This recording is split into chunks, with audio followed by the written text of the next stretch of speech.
बिहार में विधानसभा चुनावों को लेकर अभी भले ही समय बाकी है, लेकिन यहाँ सियासी हलचलें तेज हो चुकी हैं। बीजेपी और एनडीए गठबंधन अपनी रणनीति पर सक्रिय रूप से काम कर रहे हैं। प्रधानमंत्री नरेंद्र मोदी और केंद्रीय गृह मंत्री अमित शाह जैसे दिग्गज नेता बिहार के दौरे पर हैं। इसी क्रम में अमित शाह शुक्रवार को सीतामढ़ी का दौरा करने जा रहे हैं, जहाँ वे मां जानकी मंदिर के पुनर्विकास की आधारशिला रखेंगे। ये दौरा न सिर्फ धार्मिक भावनाओं को साधने की कोशिश है, बल्कि इसके जरिए तिरहुत मंडल की 49 विधानसभा को साधने की भी बड़ी रणनीति है।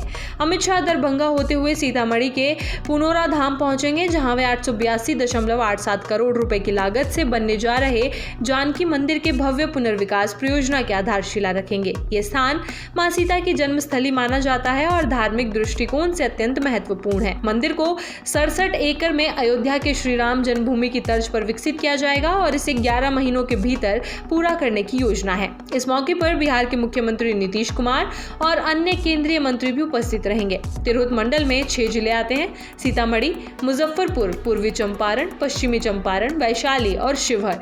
यहाँ की कुल 49 विधानसभा सीटों में 2020 के चुनाव में एनडीए ने 33 सीटों पर जीत दर्ज की थी, जिनमें अकेले बीजेपी ने 27 सीटें जीती थी। ये प्रदर्शन पार्टी के लिए बेहद अहम रहा और इस इलाके को बीजेपी का गढ़ माना जाने लगा। विधानसभा सीटों में 2020 के चुनाव में एनडीए का प्रदर्शन: मुजफ्फरपुर, यहाँ की 11 में से 6 सीटों पर एनडीए ने जीत हासिल की थी। पश्चिम चंपारण 9 में से 8 सीटें एनडीए ने जीती, जिनमें 7 पर बीजेपी और 1 पर जेडीयू विजय रही।